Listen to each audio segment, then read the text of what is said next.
Hello students, in this video we will continue with chapter 4. Yesterday I wrote magnetic effects of current. Actually I checked it, it is moving charges and magnetism. You will find it in this name in the NCERT textbook, but actually it is magnetic effects of current.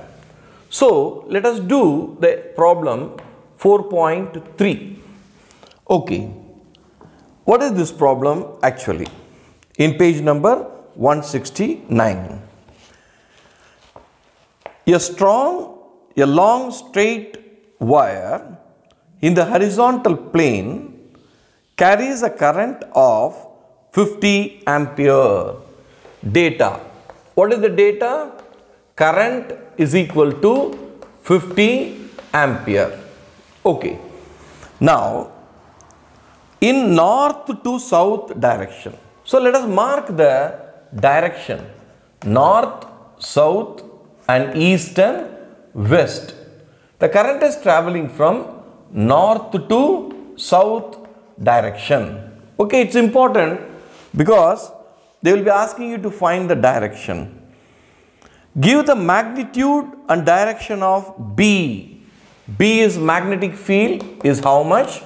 At a distance r is equal to 2.5 meter in the east of the wire. East 2.5 meter east of the wire. You know this is east and it is at a distance of 2.5 meter in the east. What is the magnetic field? This is what we are going to calculate. Okay. Now, we have to first find out what is the magnetic field and what is the relation between current and this is a straight wire. So, what is the formula? Using Biot-Savart's law, we have B is equal to mu naught I upon 2R.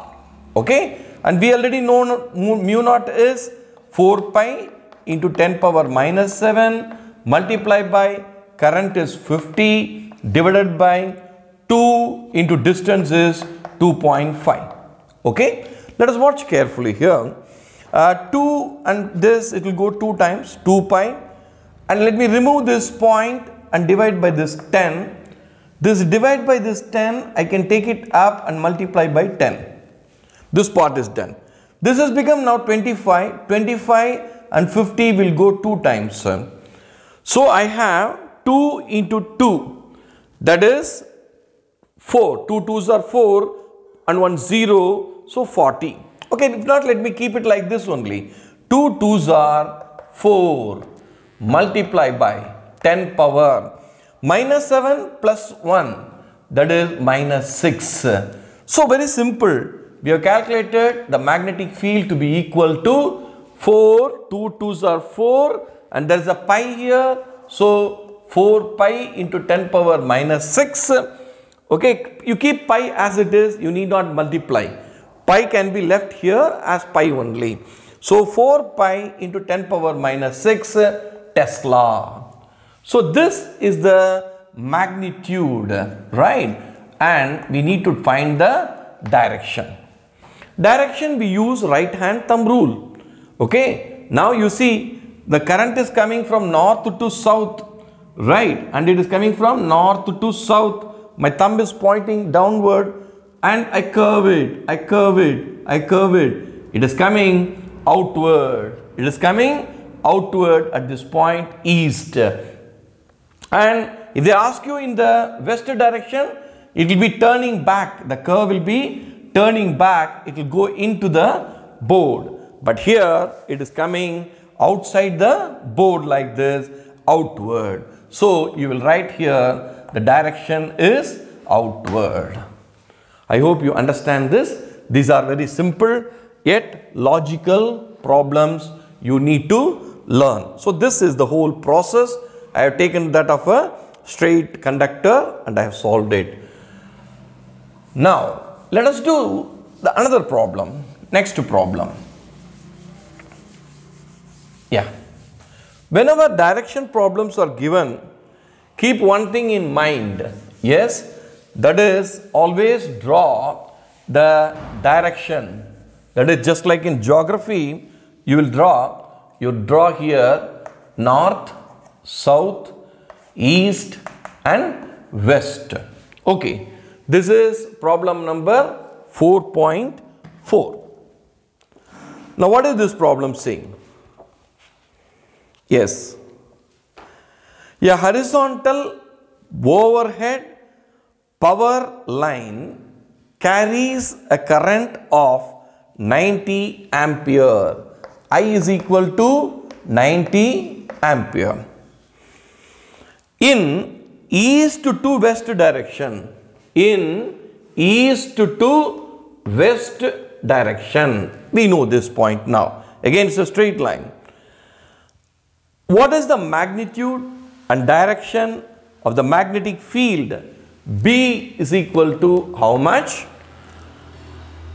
Due to the current at a distance r is equal to 1.5 meter, 1.5 meter below the line, below this line, we need to calculate this.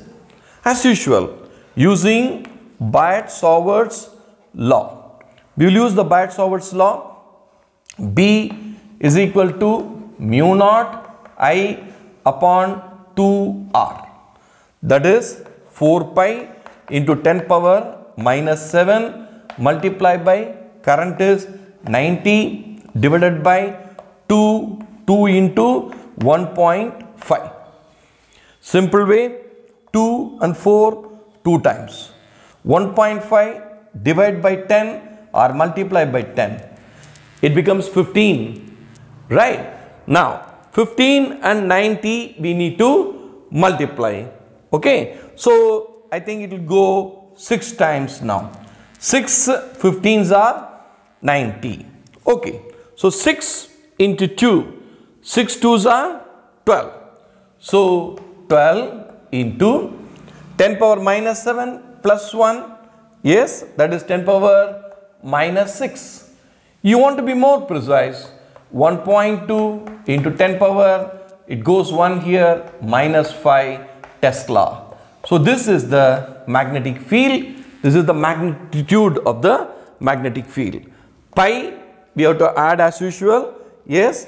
So here I should keep here 12 pi and here also pi will be as it is. So cross check it one time. There is always a chance of slipping this pi. So keep this pi, put a star mark like this so that the pi will come into the system. So that is we don't make any error. So the answer is 1.2. Let me write it neatly. Okay. Yeah. 1.2 pi into 10 power minus 5. Now we have to again calculate the direction. What is the direction of the magnetic field at this point? Yes, now hold the hand like this, curl the fingers like this. Now the current is flowing east to west direction. Watch carefully, east to west direction. First don't worry about this, right? Now curl the finger. See, I am curling the finger. It is going into the board and here it will be coming out of the board. It will be coming out of the board. If it is coming out of the board, that means it is in the southern direction. You think it is a plane. It's a plane. North is here and south is here and it will come out here and that is the southern direction. The direction will be either outward or it will be in the direction of the southern direction. It is coming out in the southern direction. So this is the plane. It is not like this actually. So it is like this. Yeah, it's a plane. So north is here, south is here and east is that direction and west is in this direction. So we can solve the problems like this which are very easy. Only thing is we need to be careful while taking the direction into account. Correctly we have to do it.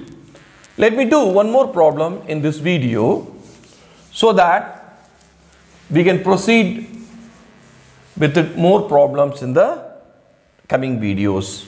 Yeah.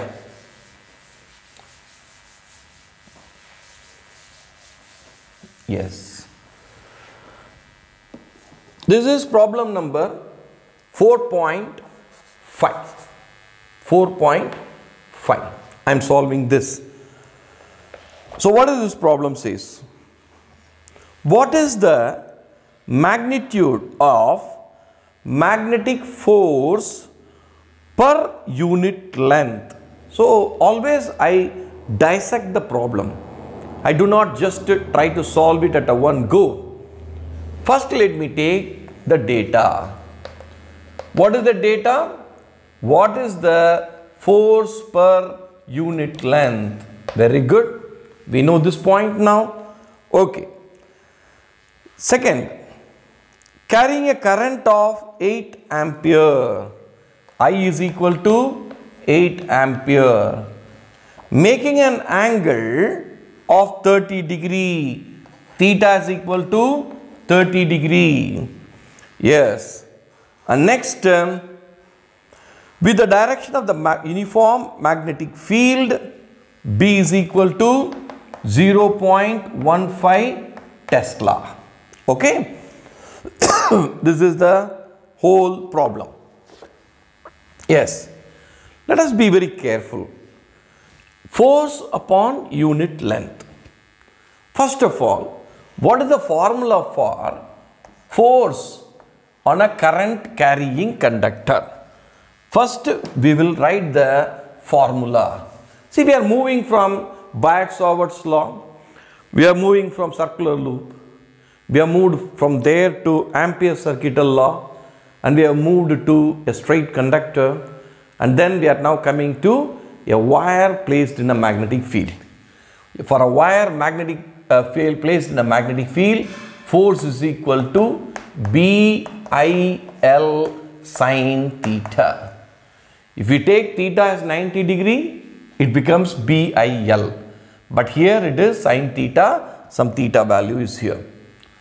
Here he says force per unit length, F upon L, that is equal to BI sin theta. That is equal to, B is 0.15 into current is 8 multiplied by sin 30 degree. That is equal to 15 upon 100 multiplied by 8 into sin 30 is 1 by 2. So let us cancel these two factors now, right? This will go 4 times. Okay. Now this is 15 fours are 60 upon 100. Okay. So that is equal to 0 0 goes 0.6. Let us cross check. Did we miss any power or anything like that? Okay, just for a safety sake. Yes, force per unit length, correct. Yes, I current is 8, theta is 30, B is this much. So F is equal to BIL sin theta, F upon L, BI sin theta, B is 0.5. Yes, we solved it. Yes. Now what is this? Force per unit length. Force is Newton. Per unit length, Newton per meter. And this is the answer for this numerical. Right? You can cross check it at the end of the textbook also. Yes, you can practice more problems. As the time go by, I will try to do numericals from your previous year question papers, so that you will get more exposure to more number of problems and ideas and concepts. Thank you so much.